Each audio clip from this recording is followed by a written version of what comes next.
എനിക്കൊരു കാര്യം പറയാനുണ്ടായിരുന്നു. എന്താ മോളെ? ഞാൻ പറയാൻ വന്നത് അനഘയുടെ കാര്യ. അനഘയും സന്ദീപുമായിട്ടുള്ള വിവാഹത്തിന്റെ കാര്യം ഒന്നുകൂടെ ഒന്ന് ആലോചിക്കണ്ടേ? അത് വേറൊന്നും കൊണ്ടല്ല അച്ഛാ. താലികെട്ട് വരെ എത്തിയിട്ട് മുടങ്ങിയതല്ലേ. അതിന്റെ ഒരു നാണക്കേടും വിഷമമൊക്കെ ഉണ്ട്. പിന്നെ ജോത്സ്യം പറഞ്ഞ ഡേറ്റും കഴിയാറായി. മോള് പറയുന്നതൊക്കെ ശരി തന്നെ. ഈ വീടിന് എന്തോ വാസ്തുദോഷങ്ങളുണ്ട്. അതെല്ലാം മാറ്റിയിട്ട് വിവാഹം നടത്തിയ പോരെന്നാ എൻ്റെ ഒരു ആലോചന. ഇതെന്റെ മാത്രം അഭിപ്രായമല്ല, സച്ചിയും അർച്ചന ഇത് തന്നെയാ പറയുന്നത്. ഇനി അതുപോലെ എന്തെങ്കിലും തടസ്സങ്ങളുണ്ടായാൽ ഇപ്പോൾ ഉള്ള വിഷമം ഇരട്ടിയാകും. നമ്മളായിട്ട് അറിഞ്ഞുകൊണ്ട് ഇനിയും അങ്ങനെ ഒരു വിഷമം കൊടുക്കണോ? അച്ഛൻ പറഞ്ഞതിൽ കാര്യമില്ലാത്തോണ്ടല്ല. അനഘയുടെയും സന്ദീപിന്റെയും വിഷമം കാണുമ്പോ എന്ത് പറഞ്ഞ് ആശ്വസിപ്പിക്കേണ്ടെന്ന് എനിക്കറിയില്ല.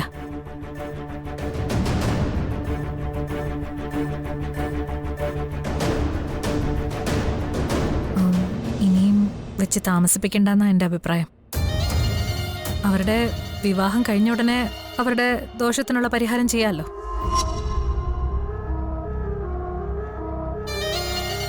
ധാരാളം സ്വപ്നങ്ങൾ കണ്ടത് അവർ രണ്ടുപേരും. നമ്മൾ പറയുന്ന ദോഷങ്ങളൊന്നും ഇപ്പം അവർക്ക് മനസ്സിലാവുകയില്ല. അവരുടെ സന്തോഷമല്ലേ അച്ഛാ നമുക്ക് വലുത്.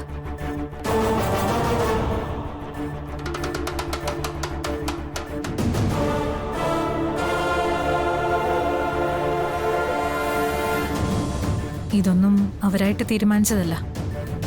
നമ്മൾ തീരുമാനിച്ചപ്പോൾ അവരെതിർത്തതുമില്ല. അപ്പോ അവരുടെ ഈ വിഷമത്തില് നമ്മളല്ലേ തെറ്റുകാര്. അനഘയും സന്ദീപും വല്ലാതെ അടുത്തുപോയി. ഇനി അവരെ ഒരുമിപ്പിക്കാതിരുന്നാ അത് വലിയ പാപമാവും. ആ പാപം നമ്മൾ വഴി അവരിലേക്കും എത്തണ്ട. അച്ഛൻ നല്ലപോലെ ആലോചിച്ച് ഒരു തീരുമാനത്തിലെത്തിയാൽ മതി. അധികം താമസിക്കാതിരുന്ന നല്ലത്.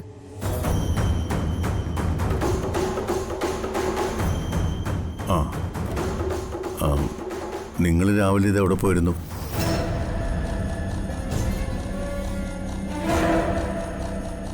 ഞങ്ങള് ഒരാവശ്യത്തിന് വേണ്ടി പുറത്തു പോയതാ.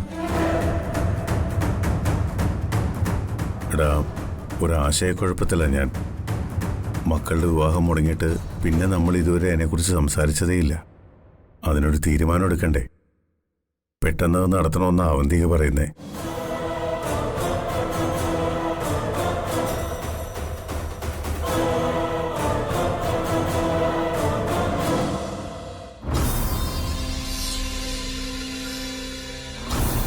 നിന്റെ അഭിപ്രായം കൂടി അറിഞ്ഞതിന് ശേഷം ഒരു തീരുമാനത്തിലെത്താന്ന് കരുതി. നമ്മളിനി ആ വിവാഹം എത്ര തവണ നടത്താൻ ശ്രമിച്ചാലും അത് മുടങ്ങുള്ളൂ.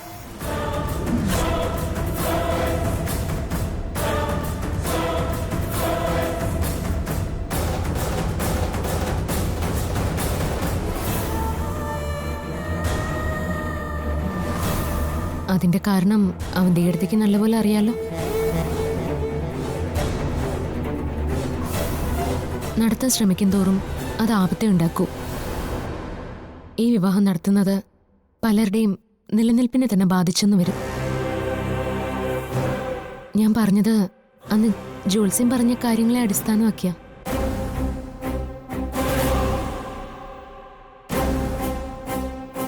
എന്തിനാ എടുത്തി എല്ലാം അറിഞ്ഞു വെച്ചോണ്ട് വീണ്ടും ശ്രമിച്ച് പരാജയപ്പെടുന്നു?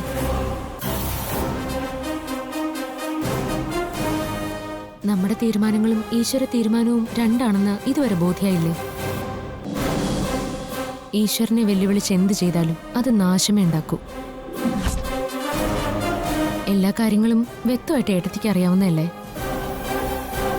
ഇനിയൊരു മുഹൂർത്തം കുറിച്ച് എല്ലാം ശരിയായി വരുമ്പോഴേക്കും അനുക വീണ്ടും ബോധം കെട്ട് വീണ അത് അതിലും വലിയ നാണക്കേടാവില്ലേ?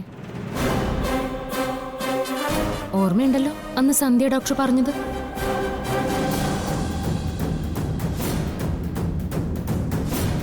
അർച്ചനയ്ക്ക് പോകുന്നൊരു എതിരാളിയേ അല്ല നീ. ഇതാള് വേറെയാ. ഇനിയും നീ ഓരോന്നുമായിട്ട് ഇറങ്ങ്. അപ്പൊ നമുക്ക് വീണ്ടും നേരിൽ കാണാം.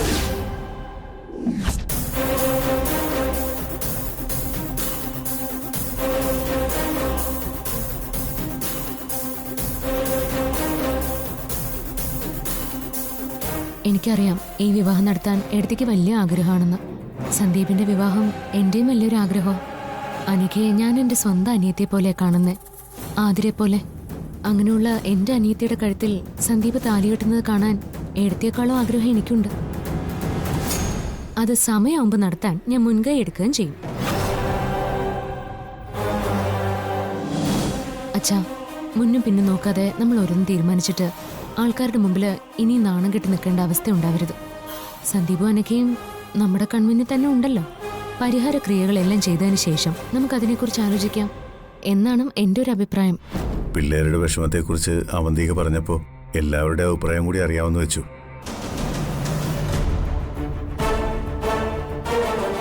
എന്തായാലും ഞാനൊന്ന് ആലോചിക്കട്ടെ.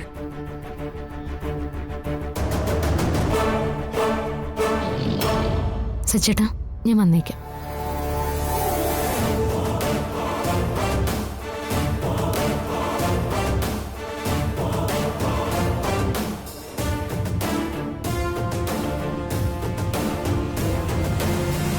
ഇനി എന്റെ കണ്ണു വെട്ടിച്ച് ഇമ്മാതിരി പണിക്കിറങ്ങിയോണ്ടല്ലോ, കാലേ വാരി ഭിത്തിയിലടിക്കും ഞാൻ.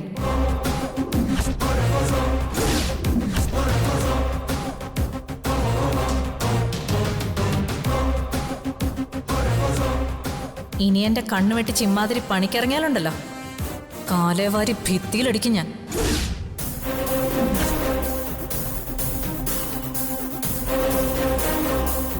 ഈ സന്ദർഭത്തിൽ ഞാൻ പറയേണ്ടത് ആ ഡയലോഗാ. പക്ഷേ ഞാനത് പറയില്ല. കാരണം എന്റെ പൈതൃകവും സംസ്കാരവും വേറെയാണ്.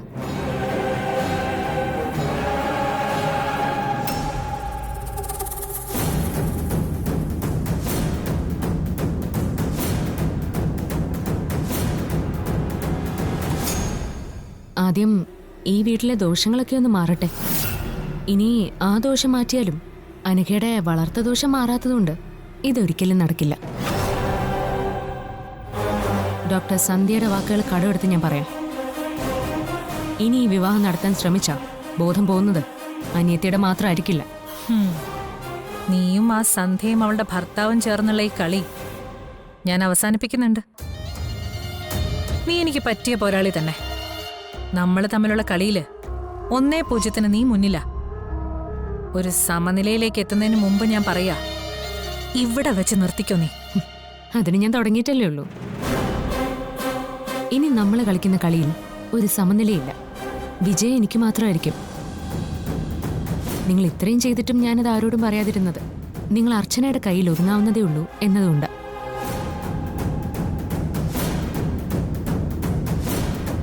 നിങ്ങൾ നാവ് കൊണ്ട് പറയും, ഒന്നും ചെയ്യില്ല. ഞാൻ പറയില്ല, ചെയ്ത് കാണിക്കും. ധൈര്യം ഉണ്ടെങ്കിൽ അനഘയുടെ സന്ദീപിന്റെ വിവാഹം നടത്തി കാണിക്കും. അപ്പം ഞാൻ സമ്മതിക്കാം അവന്തികയെടുത്തി എനിക്കൊത്ത പോരാളിയാണെന്ന്. അത് കഴിഞ്ഞ് ആലോചിക്കാം നെല്ലിശ്ശേരിയിലെ പെൺപോരാട്ടം എങ്ങനെ വേണമെന്ന്.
ഡ്രസ്സെല്ലാം ഞാനെടുത്ത് തിരിച്ചു വെച്ചു.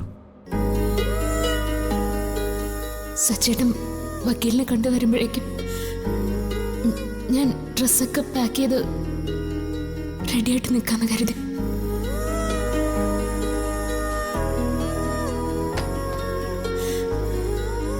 മാത്രമല്ല നമ്മുടെ ഡ്രസ്സെല്ലാം ഇനി മുതൽ രണ്ടിടത്തല്ല ഇരിക്കേണ്ടത്, ഒരിടത്താ.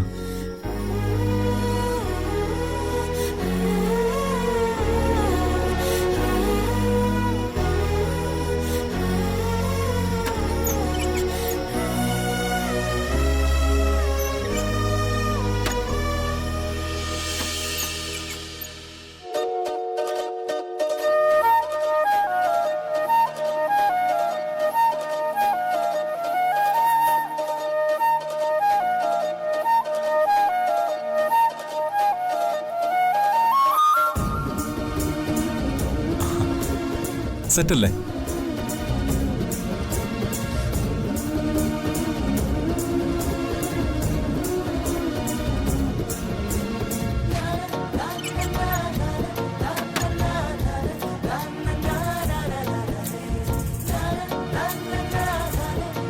മുറിയിൽ നിന്ന് നമ്മൾ ഇറങ്ങിപ്പോയത് വിഷമത്തോടെയാണെങ്കിലും തിരികെ വന്നത് ഇരട്ടി സന്തോഷത്തോടെയാണ്. എനിക്ക് സച്ചേട്ടനോട് ഒരു കാര്യം കൂടി ചോദിക്കാനുണ്ട്. ഇവിടെ നിന്ന് പോയപ്പോഴും പിരിയണമെന്ന് പറഞ്ഞു പോയിട്ട് വക്കീൽ ഓഫീസിലെത്തിയപ്പോ എന്തേ മനസ്സ് മാറിയത്? ഞാൻ എന്നെ തന്നെ വഞ്ചിക്കുകയാണെന്ന് തോന്നിയിട്ട്. എത്ര കള്ളം പറയാൻ ശ്രമിക്കും തോറും അത് ഞാൻ എന്നോട് തന്നെ കാണിക്കുന്ന ആത്മവഞ്ചനയാണെന്ന് മനസ്സിലാക്കിയിട്ട്. ഒരാളെ മാത്രം സ്നേഹിക്കുക, അയാളെ മാത്രം വിശ്വസിക്കുക, അയാളിലൂടെ ലോകത്തെ കാണുക, ആ ഒരാൾക്ക് വേണ്ടി മാത്രം ജീവിക്കുക. ഞാൻ അങ്ങനെ ഒരാളിലേക്ക് ചുരുങ്ങിയപ്പോൾ മറ്റു പലരെയും കണ്ടില്ലെന്ന് പറയുന്നതാ വാസ്തവം. അർച്ചനയായിട്ട് ജീവിച്ചപ്പോൾ ഞാൻ മറ്റൊരാളെ അർച്ചനയിൽ കാണാൻ ശ്രമിച്ചു. അതാ എന്റെ പരാജയം. എനിക്ക് ഞാനായി ജീവിക്കാൻ ആരൊക്കെയോ കൂടെ വേണമെന്ന് ഞാൻ എന്നെ തന്നെ പറഞ്ഞ് വിശ്വസിപ്പിച്ചു. ആ വിശ്വാസം മുറുകെ പിടിച്ച മറ്റുള്ളവരോടൊക്കെ ഞാൻ പെരുമാറിയത്. തന്നോടും. ഞാൻ സ്നേഹിച്ചിരുന്ന ആളുടെ പേര് പോലും പറയാത്തത് അത് തന്നെ നിരാശപ്പെടുത്താതിരിക്കാൻ വേണ്ടിയാ.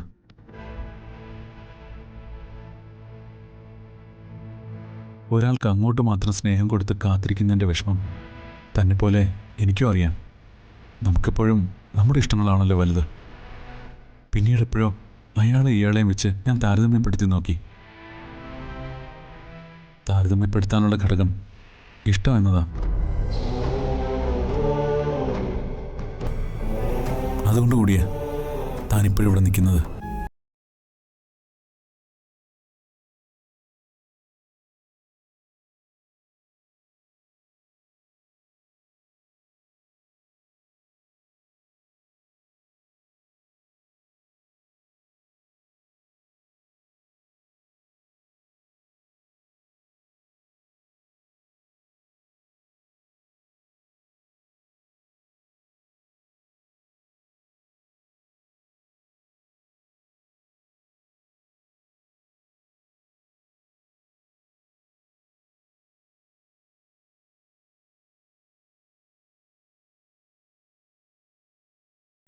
ഏറ്റവും പ്രിയപ്പെട്ട നിമിഷം.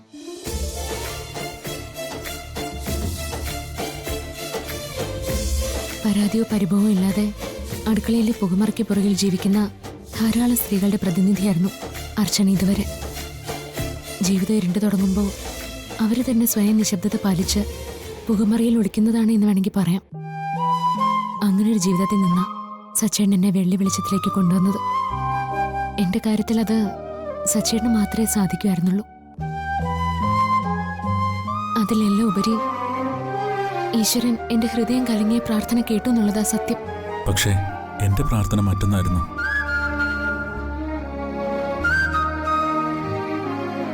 ചില പ്രാർത്ഥനകൾ ദൈവം കേൾക്കാത്ത നല്ലത്. പ്രാർത്ഥനയേക്കാൾ വലുതെന്തോ കാത്തിരിക്കുന്നുണ്ടാവും. ഒരു മിനിറ്റ്, ഞാൻ പോരാം.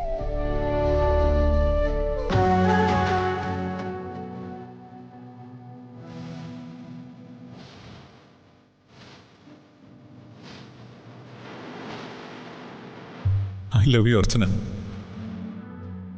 I love you a lot.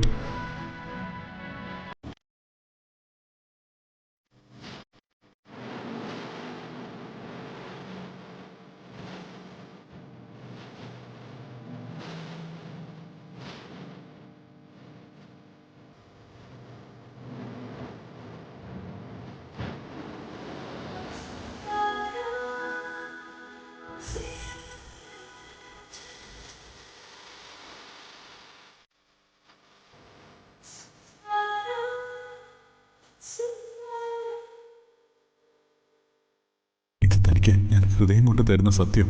ബാക്കി തൻ്റെ ചോദ്യങ്ങൾക്ക് ഞാൻ മറുപടി പറയാൻ പോകുന്നത് ജീവിതം കൊണ്ടാണ്.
വാങ്ങുന്നതാവും.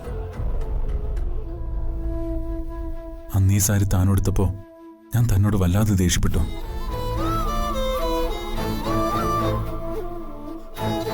ഈ സാരി ഓർണമെന്റ്സ് ഒക്കെ ഏട്ടത്തിക്കുള്ളതാ. ഈ സാരി എന്തിനാ സച്ചേട്ടൻ വാങ്ങി വെച്ചിരുന്നേന്നാ ഞാൻ പറയട്ടെ. പിറന്നാളിന് തരാൻ വേണ്ടിയല്ലേ? അതെ, പിറന്നാളിന് കൊടുക്കാൻ വേണ്ടിയാ. പക്ഷേ അത് തനിക്കല്ല, അമ്മൂന്.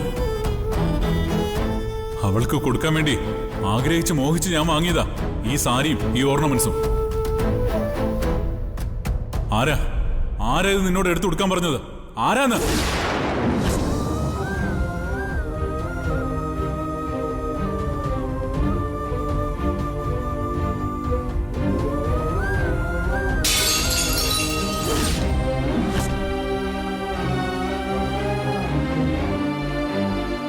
എന്ന് ഇപ്പൊ തോന്നുന്നു ഇതൊടുക്കാൻ ഏറ്റവും യോഗ്യതയുള്ള ആൾ താൻ തന്നെയാണെന്ന്.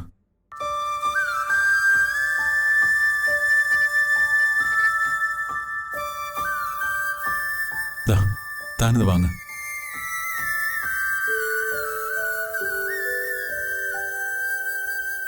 എനിക്കിത് വേണ്ട സച്ചേട്ടാ.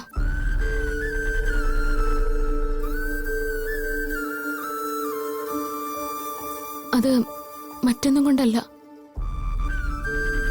സന്തോഷം തോന്നാത്തതുകൊണ്ടല്ല.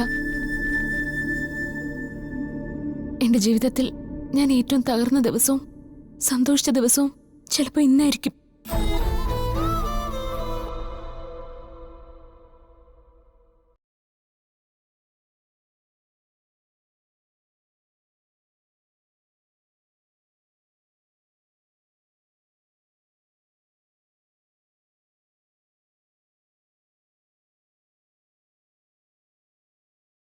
എന്റെ ജീവിതത്തിൽ ഞാൻ ഏറ്റവും തകർന്ന ദിവസവും സന്തോഷിച്ച ദിവസവും